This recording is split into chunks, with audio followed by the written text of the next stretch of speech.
We read this morning from the Gospel of Mark, the 16th chapter, verses 1 through 8. When the Sabbath was over, Mary Magdalene and Mary, the mother of James, and Salome brought spices, so that they might go and anoint him. And very early on the first day of the week, when the sun had risen, they went to the tomb. They had been saying to one another, "Who will roll away the stone for us from the entrance to the tomb?" When they looked up, they saw that the stone, which was very large, had already been rolled back. As they entered the tomb, they saw a young man dressed in a white robe, sitting on the right side, and they were alarmed. But he said to them, "Do not be alarmed. You are looking for Jesus of Nazareth, who was crucified. He has been raised. He is not here. Look, there is the place they laid him. But go, tell his disciples and Peter that he is going ahead of you to Galilee. There you will see him just as he told you." So they went out and fled from the tomb, for terror and amazement had seized them. And they said nothing to anyone, for they were afraid. The world was quiet, with the sun just above the horizon, when the women went to the tomb where Jesus' body had been placed. They knew the location because they had watched as Joseph of Arimathea laid the body in it and rolled the stone in front of the door. Now, in the early morning light, they were headed that way with spices to anoint the body. They must have been at least a little nervous about what they were going to do. Who might be watching? Would there be soldiers around the tomb ready to scold or even arrest anyone who attempted to care for a criminal's body? But the women's desire was stronger than their fear. They desired, with their reverent attention to Jesus' body, to spend just a little more time with him, living fully in the story of their love for him just a little longer. It wasn't the first time in Mark's telling of the gospel story that people had pushed past their fear so that the story could go on. Think of how many times people in Mark's gospel were afraid. And why not? In hanging around with Jesus, there was a lot to be afraid of. Everything was strange, starting with Jesus himself. And the people around him were strange, with their behavior sometimes distorted by their illness. The authorities were so threatened by Jesus that their strategy for dealing with him was dictated by their fear, which made them skittish and unpredictable. Even nature itself behaved in unpredictable ways with Jesus around. At any time, a scary story like this might have ended in fear. Jesus' story might have stopped cold because someone was too afraid to keep it going. It might, for example, have ended in a boat on the Sea of Galilee in the middle of a terrible storm.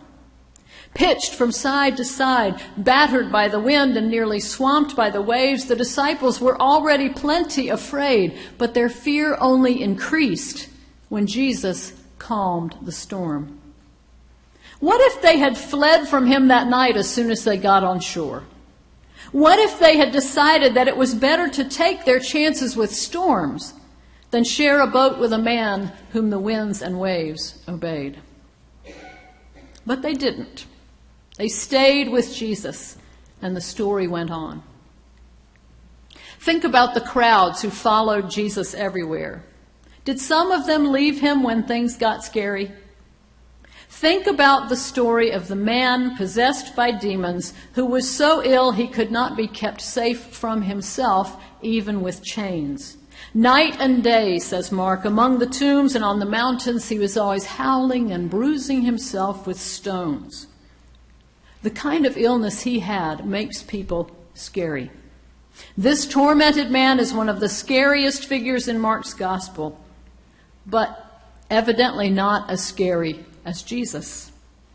Because when, thanks to Jesus, the locals found this man sitting at Jesus' feet, clothed and in his right mind, They weren't happy. They weren't excited. They were afraid. And they dealt with their fear by asking Jesus to leave their neighborhood. What if the story had ended with their fearful response?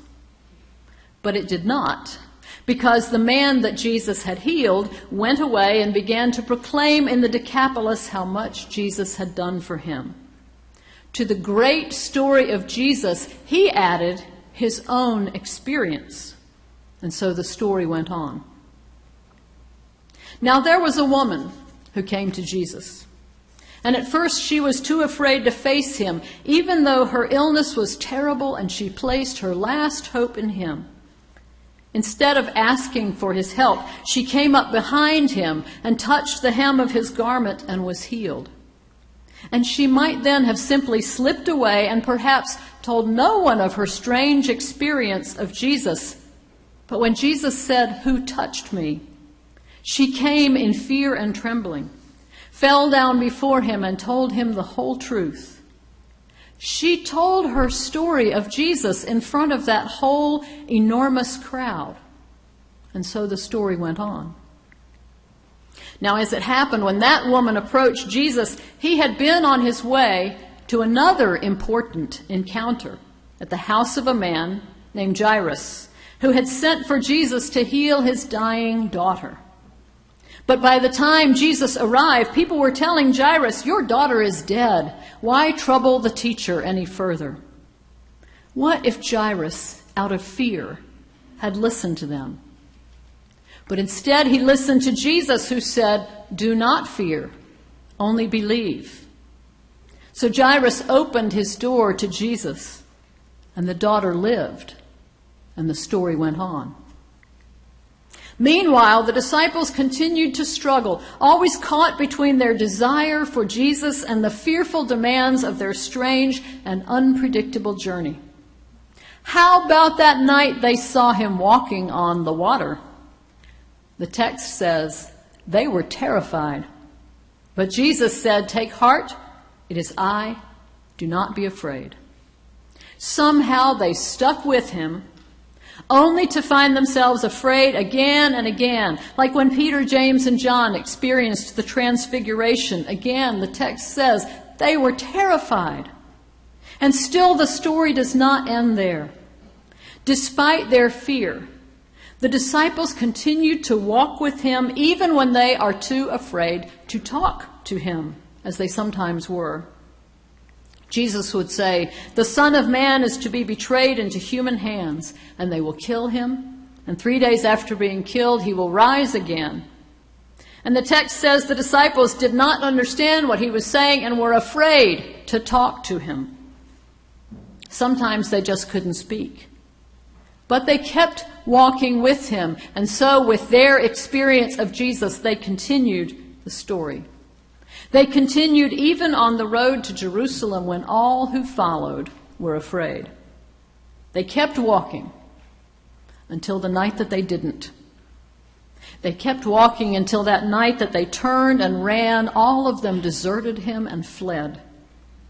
It's a good thing it wasn't up to those disciples at that point to keep the story going. The story might have ended with their fear.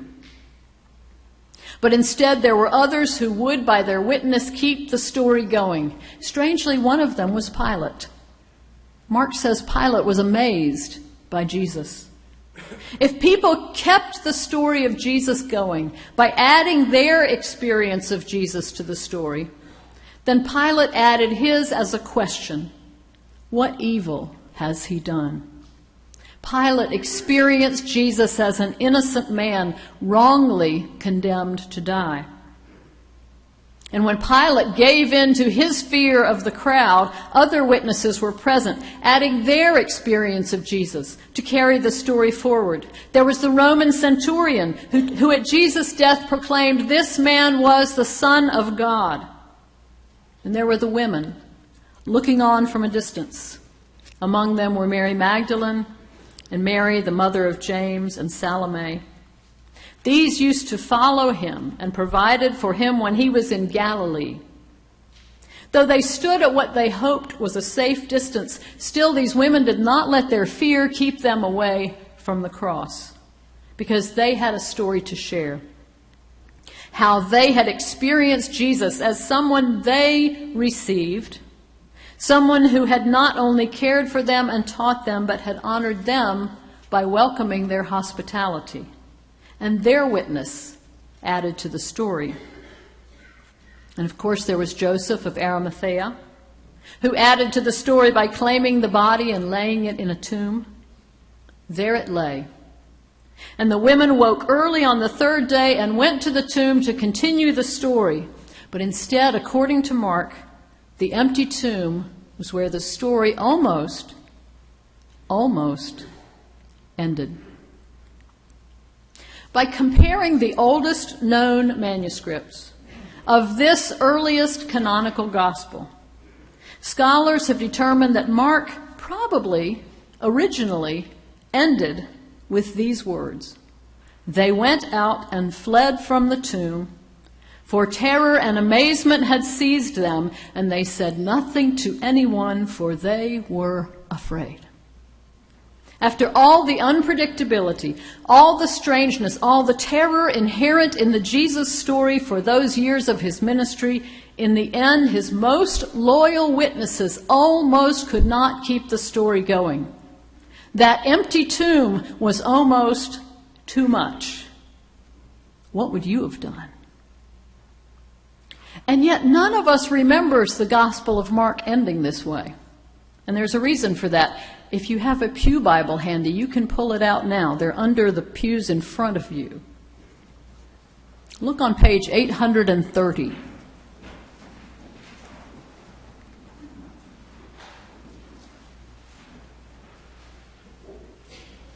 You will see when you get there a break after the last words of today's reading. On page 830, verse 8 says, "They went out and fled from the tomb, for terror and amazement had seized them, and they said nothing to anyone, for they were afraid." And then there's a space. And then it says the shorter ending, and some verses, and then the longer ending.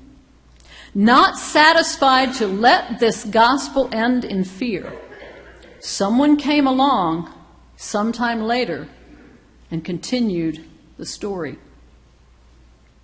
In the longer ending, which itself has several versions, we hear echoes of experiences described in Matthew, Luke, and John. Experiences of people who encountered the risen Christ. Someone saw him, and someone told. After the empty tomb, new stories emerged of people's experience with the risen Christ, and as these stories became known, those who read the Gospel of Mark might have added versions of those stories because they wanted the readers to know that the story does not end with the empty tomb and with fear. As people pushed past their fears to tell that their lives were changed by the experience of the risen Christ, more and more was added to the story. And so the story went on. And so the story goes on. And this is where you and I come in. Because when we describe our experiences of the risen Christ, we add to the story.